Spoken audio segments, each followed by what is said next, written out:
Selamat datang kembali di sesi kita.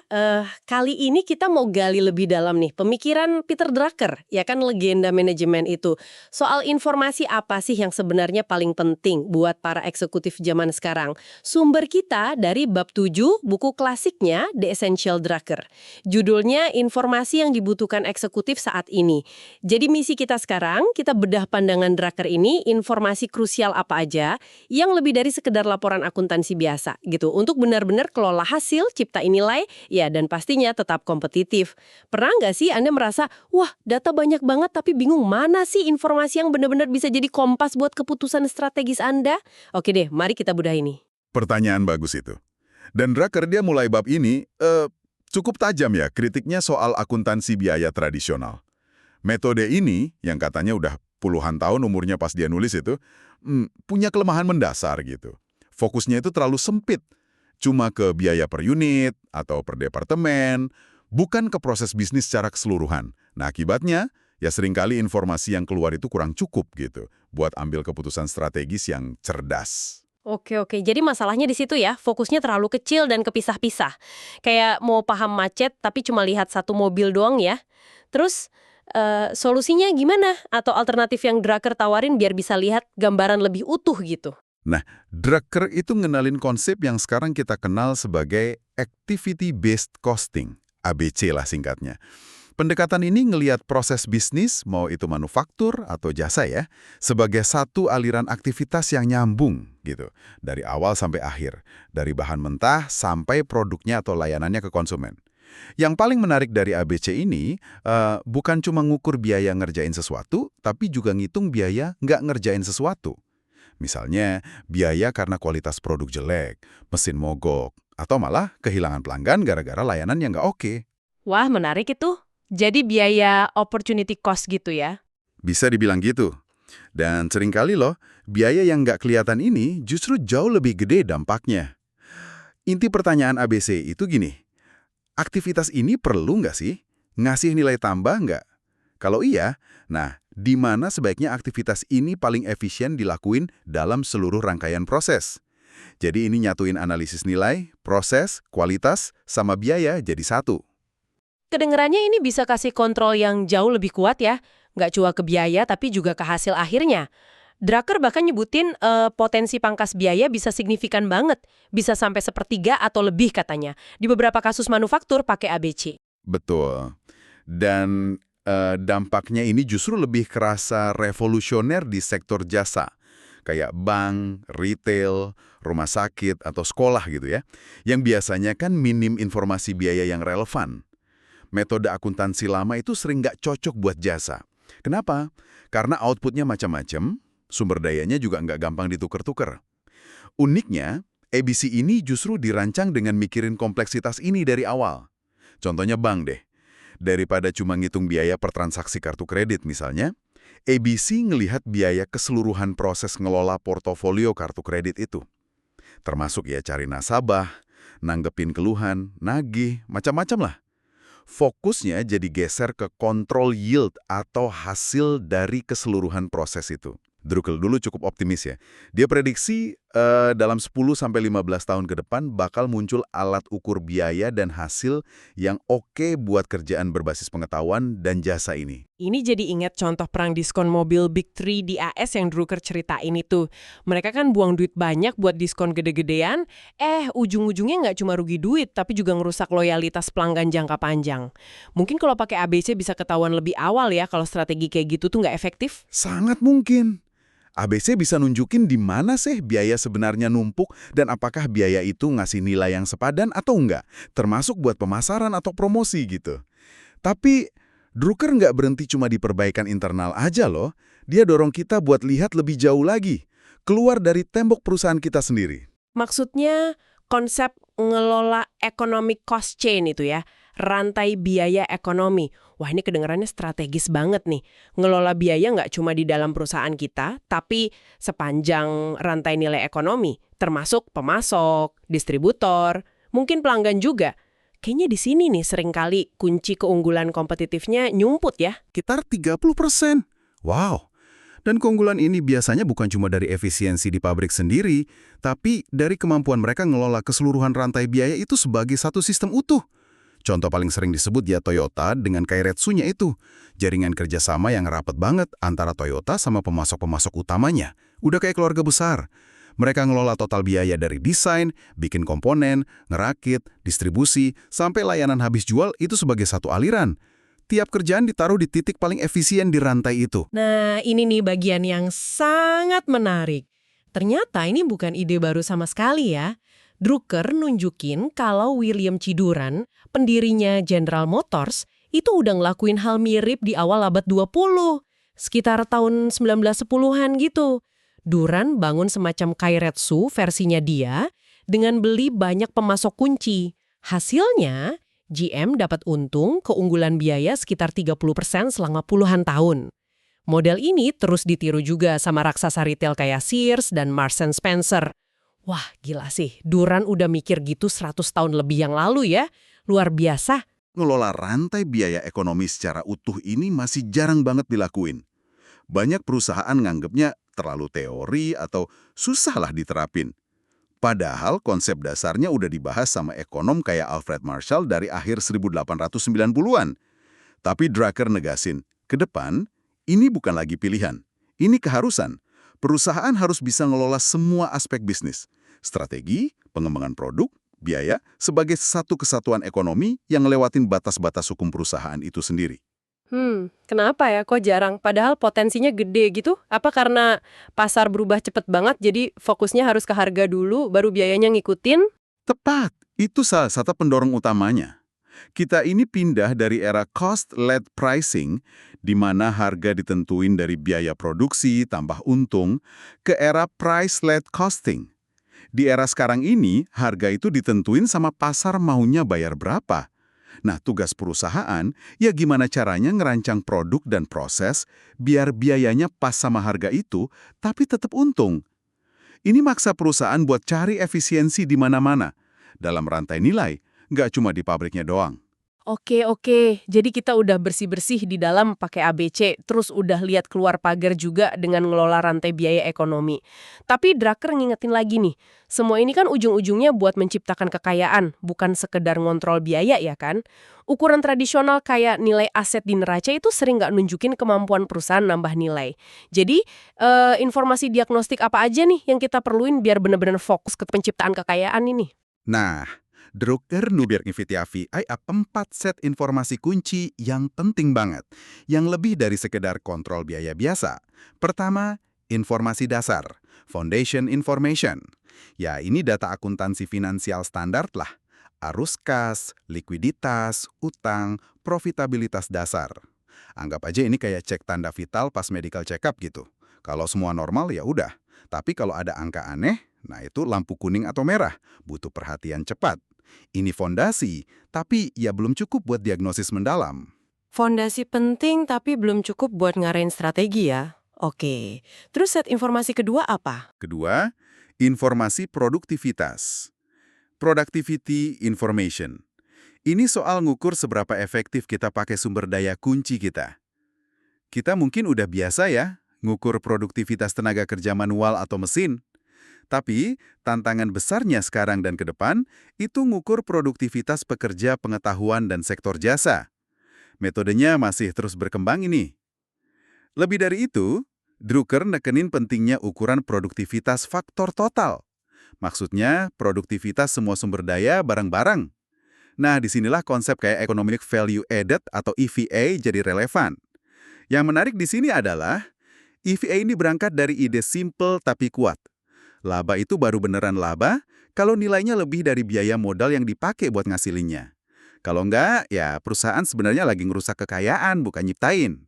Oh, jadi gampangnya baru untung beneran kalau profitnya lebih gede dari ongkos modal yang dipakai ya. Kalau enggak, ya sama aja gali lubang tutup lubang gitu. Persis. EVA ini nyoba ngukur produktivitas semua faktor tadi. Selain EVA, ada juga benchmarking. Ini bandingin kinerja kita secara sistematis sama yang terbaik. Bisa di industri kita, bisa juga di industri lain. Kombinasi EVA sama benchmarking ini bisa jadi alat diagnosis produktivitas yang ampuh banget. Produktivitas total itu kuncinya ya. Jadi bukan cuma soal seberapa sibuk orang kerja, tapi seberapa besar nilai yang dihasilin dari semua yang kita punya. Oke, gimana dengan set informasi ketiga? Ketiga, informasi kompetensi. Competence information. Ini soal paham dan nilai kompetensi inti perusahaan kita. Core competencies lah istilah kerennya yang dipopulerin Prahalad sama Hamel itu. Pertanyaan pentingnya, apa sih keunggulan unik kita yang susah ditiru pesaing? Kompetensi inti kita ini masih relevan nggak? Makin kuat nggak? Apa yang perlu dikembangin atau diubah? Drucker kasih contoh menarik soal produsen alat di AS yang nggak sengaja nemu kompetensi inti baru, yaitu kemudahan perawatan produknya, gara-gara ngamatin bengkel kecil di Jepang yang jadi pelanggannya. Penemuan ini malah buka pasar baru yang gede. Menurut Drucker, satu kompetensi inti yang wajib hukumnya buat tiap organisasi itu adalah inovasi. Jadi, kita perlu cara sistematis buat ngelacak dan nilai kinerja inovasi kita. Dan mulainya harus dari kebutuhan dan peluang di luar sana, bukan cuma dari hasil riset internal. Menilai kompetensi inti dan kemampuan inovasi. Ini strategis banget sih. Lalu yang keempat? Hasil nyata dari dua keputusan alokasi sumber daya paling penting. Alokasi modal, capital appropriations, sama penempatan orang, people placement. Drucker kritik tuh proses persetujuan investasi modal yang biasa. Seringnya cuma fokus ke proyeksi untung, tapi jarang nanya serius. Gimana kalau proyek ini gagal? Atau perlu sumber daya apa lagi nih kalau proyek ini sukses banget?